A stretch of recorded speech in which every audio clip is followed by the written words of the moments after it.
नमस्कार दोस्तों, हमारे जेसीडी क्लासेस में आपका स्वागत है। हम बायोलॉजी के चैप्टर 1 जीवों को जनन में से महत्वपूर्ण टॉपिक, ये महत्वपूर्ण क्वेश्चन कह सकते हैं, अलैंगिक जनन एवं लैंगिक जनन में अंतर। दोस्तों इन पर अलग अलग प्रकार से वीडियो हम बना चुके हैं, उनको आप देख लीजिए तो आपको यह अच्छी तरह से समझ में आएगा। तो हम अंतर विशेष रूप से देखते हैं। अंतर क्या है? हमारा पहला है, यह एक जनकीय होता है। मतलब दोस्तों इसमें एक जनक ही भाग लेता है, या तो नर या तो मादा, ठीक है। और लैंगिक जनन होता है, ये द्विजनकीय होता है। मतलब इसमें नर और मादा दोनों भाग लेते हैं, निषेचन करते हैं, तब नया संतति उत्पन्न होता है। और इसमें क्या है, एक जन की होता है, मतलब एक ही जनक होता है जो अपना संतान उत्पन्न कर लेता है। जैसे आप हाइड्रा का पौधा ले लीजिए, वो एक जन की होता है। एक पहले मुकुलम तैयार होता है, फिर धीरे धीरे वह मुकुलम में वृद्धि होती है और वह अलग हो जाता है, और जनक के शरीर से वह अलग हो जाता है और एक नया संतान बन जाता है। दोस्तों मतलब उसमें एक जन की आवश्यकता होती है, ठीक है। और अलैंगिक जनन में देख लीजिए, लैंगिक जनन में देख लीजिए, मतलब इसमें दो जन की आवश्यकता होती है। मतलब दो जन की, मतलब कि नर एवं मादा। मतलब जैसे मनुष्य देख लीजिए या कोई जीव जंतु देख लीजिए, नर और मादा जब निषेचन करते हैं, इसके दौरान वह नया संतति का उत्पन्न होता है। हमारा दूसरा टॉपिक, दूसरा है यह प्रजनन तीव्र गति से होता है। मतलब सिंपल दोस्तों, ये एक जन की होता है और इसमें प्रजनन तीव्र गति से होता है। मतलब वह कुछ कम समय में ही वह एक नया संतान उत्पन्न कर लेता है। जैसे हम आपको बताया आपको कि हाइड्रा का पौधा होता है, वो धीरे धीरे वृद्धि करके अपने जनक के शरीर से अलग हो जाता है और नया पौधा तैयार कर लेता है। और इसमें क्या है, लैंगिक जनन में ये अपेक्षाकृत धीमी गति से होता है। मतलब इसमें समय लगता है दोस्तों, निषेचन के दौरान फिर वो भ्रूण बनेगा, जाइगोट निर्माण होगा, फिर वह धीरे धीरे वृद्धि होगा, फिर वह एक मतलब जीव छोटा जंतु के रूप में या संतान के रूप में परिवर्तित होगा, और वह अपेक्षाकृत धीमी प्रक्रिया होती है। और इसमें देख ले तीसरा टॉपिक हमारा, इसमें अर्धसूत्री विभाजन नहीं होता है। मतलब सिंपल दोस्तों, इसमें अर्धसूत्री विभाजन नहीं होता है, इसमें कोशिका का विभाजन होता है। और क्या होता है इस और लैंगिक जनन में है, इस विधि में जीवन काल में एक बार अर्धसूत्री विभाजन अवश्य होता है। मतलब इसमें अर्धसूत्री विभाजन होता है तभी एक जीवन संतति का उत्पन्न होता है।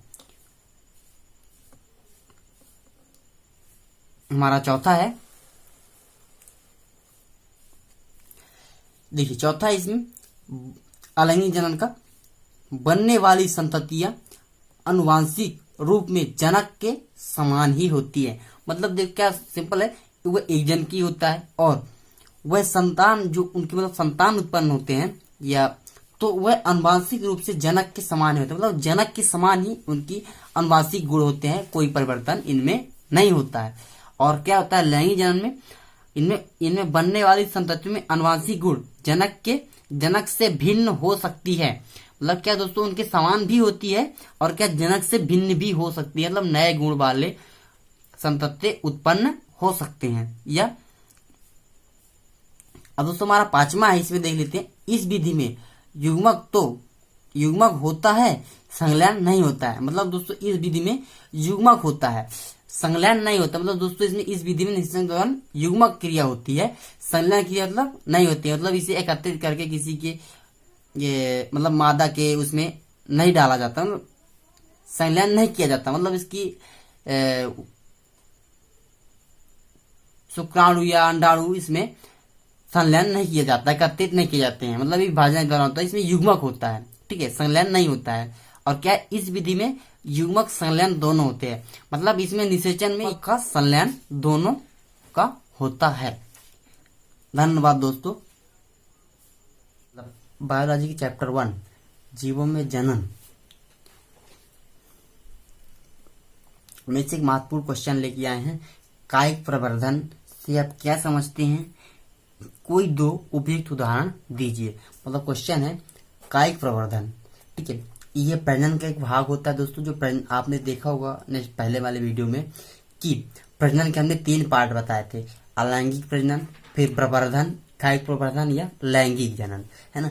तो दूसरा भाग हमारा है कायिक प्रवर्धन, है ना। इसके बारे में हम चर्चा करते हैं, ठीक है। तो इसको क्वेश्चन के माध्यम से मैं समझा रहा हूँ, ये किस तरह क्वेश्चन आता है एग्जाम में, मतलब इसके अनुसार मैं बता रहा हूँ आपको। तो हमारा है प्रश्न, कायिक प्रवर्धन से आप क्या समझते हैं? कोई दो उदाहरण मतलब कोई दो उपयुक्त उदाहरण दीजिए और उसे समझाइए। ठीक है, तो हम देख लेते हैं।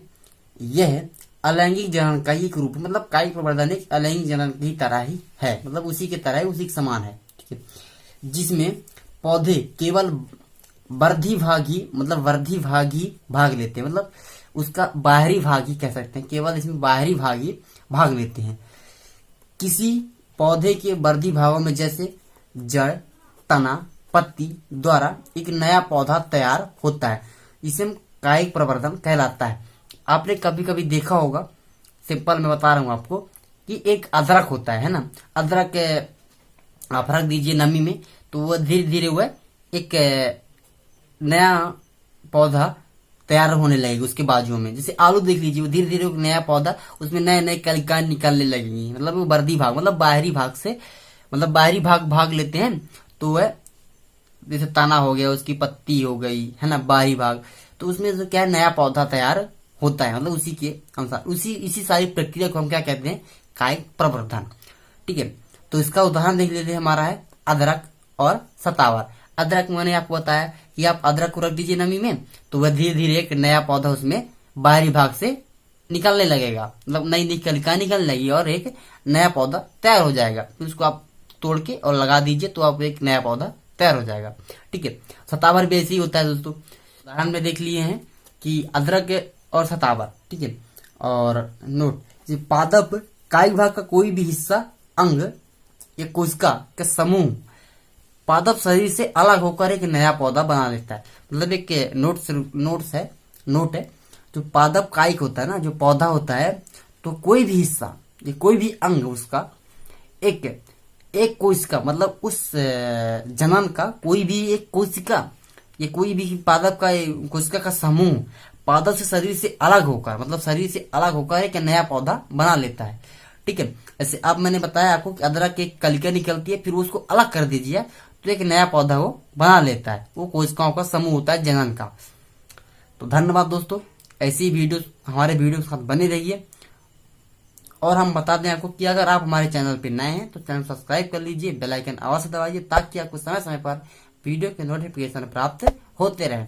और हमारे जेसीडी क्लासेस पर जैसे केमिस्ट्री, बायोलॉजी, फिजिक्स, हिंदी, अन्य सब्जेक्ट के भी वीडियो अपलोड किए जाते हैं, तो आप हमारे चैनल के प्लेलिस्ट पे जाएं और वहां पे सब्जेक्ट बाय सब्जेक्ट के प्लेलिस्ट पर आपको वीडियो उपलब्ध हैं, तो आप वहां से देखकर अच्छे से अपनी स्टडी कर सकते हैं। धन्यवाद।